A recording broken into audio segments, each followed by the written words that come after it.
তো আজকে 3টা বাজে বাসায় গেছিলাম রেস্ট টাইমে, আধা ঘন্টা রেস্ট টাইম 3টা বাজে, আর 3টা বাজে আধা ঘন্টা রেস্ট টাইমে সময় পেয়ে আজকে বাসায় চলে গেছিলাম। কারণ পকেটে টাকা নাই, এর জন্য বাসায় গিয়ে মেনম করে আসলাম।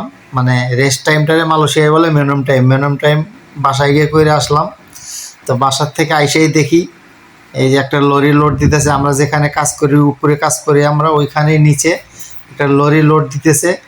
এই যে লরিতে যেই জিনিসগুলো পড়তেছে বাদামের মতো যে বিচিগুলো পড়তেছে, এগুলোই হলো পাম অয়েল তেলের মূল উপকরণ। এটা থেকেই পাম অয়েল তেল তৈরি হয়। আর আমরা যেখানে কাজ করি এইখানে কিন্তু পাম অয়েলের যে অরিজিনাল যে তেলটা, ওটা তৈরি হয় না। এখানে পামের অয়েলের উপরের যে খোসাটা থাকে, মানে বিচির যে ছাল থাকে, ছাল থেকে যে তেলটা হয়, এই ফ্যাক্টরিতে শুধু ওই ছাল থেকে তেলটা বের করে।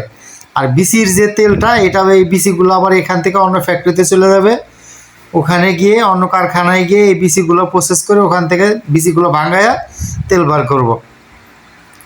তো এই বিচিগুলো প্রত্যেক দিন এখান থেকে 8টা-10টা লরি, এক একটা লরিতে 20 টন 25 টন করে বিচি প্রতিদিন নিয়ে যায়। 8টা-10টা লরি প্রতিদিনই লোড হতেই থাকে। এই যে লোড হইতেছে, একটা লরি লোড হইতে এই আধা ঘন্টা মনে হয় সম্ভবত লাগে না, এর থেকে কম সময় লাগে। যেভাবে পড়তেছে দেখতেছি তো, এভাবে পড়লে আধা ঘন্টা সময় লাগে না একটা লরি লোড হইতে। এই বিচিগুলো লরি লোড করে করে অন্য একটা ফ্যাক্টরিতে চলে যাবে, ওইখানে গিয়ে এখান থেকে তেল বের করবে। তো আজকে আমরা কাজ করতেছিলাম এই যে এখানে সিঁড়ি লাগাইলাম, গত কয়েকদিনে সিঁড়ি লাগাইলাম, নতুন জিনিসে ঘষে চকচকা করার কাজ করতেছে এখন আমার মামু পাকিস্তানি। এই সিঁড়িটা আমরা 3 দিন থেকে এই সিঁড়ি লাগানোর পরে মামু আজকে সিঁড়িগুলো রং করতেছে। আর এই সিঁড়িগুলো মানে নতুন সিঁড়ি কিন্তু রং করা ছিল না, এর জন্য মনে হয়তো কি পুরান সিঁড়ি, একদম জং ধরা মরচা পড়া ছিল। আর রং করার পরে যে জিনিস চকচকা হয়, এটি তার প্রমাণ। অনেক মহিলা মানুষের মেকআপ করলে ভাঙাচুরা চেহারা ভালো না, মহিলা মানুষের মেকআপ করার পরে যেমন সুন্দর লাগে, এই লোহার সিঁড়িটাও ঠিক ওইরকমই। তো ভিডিওর ফাঁকে এই যে পাকিস্তানি এসে আমার সাথে ফাইজলামি করতেছে, ওর সাথে গল্প গুজব করলাম। তো ও একটু ফাইজলামি করতেছে আমাদের। তো যাই হোক, রেস্ট টাইমের পরে আবার কাজ শুরু করতে হবে।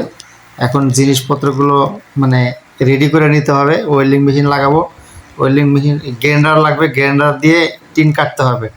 টিন কাটার জন্য এই গ্রাইন্ডারের তার লাগাইতেছি, ওয়্যার লাগাইয়া পরে গ্রাইন্ডার দিয়ে আমার তার টিন কাটতে হবে। আমরা এখানে আজকে কাজ করতেছি, এখন টিনের বেড়া দিব। টিনের বেড়া দেওয়ার জন্য টিন কাইটা ছোট করতে হবে, টিনগুলো অনেক বড় বড়। এর জন্য আমি প্রথমে প্লাগটা লাগাই নিলাম গ্রাইন্ডার চালানোর জন্য।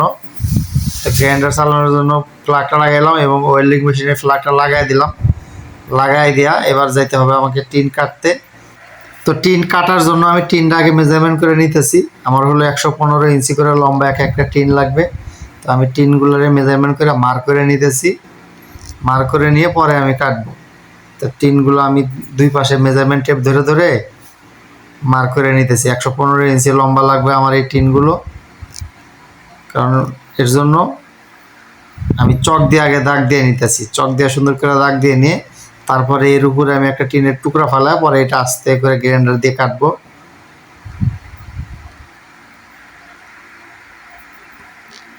তো টিন কাটার জন্য উপরে কিন্তু আপনি একটা টিন ফালাইয়ে নিলে সবচেয়ে ভালো হয়, তাইলে আর আপনার গ্রাইন্ডারটা কাটাটা আর আঁকাবাঁকা হবে না, একদম সোজা হইব।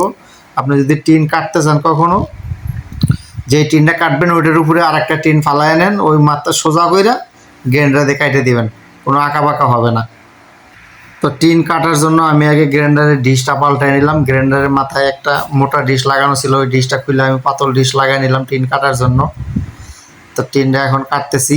টিন কাটতে কিন্তু সাবধানে কাটতে হবে, কারণ টিন যদি আঁকাবাঁকা হয়ে কাটে তাহলে সেই টিনে কিন্তু হাত লাগলে হাত পা কাটে যাবে।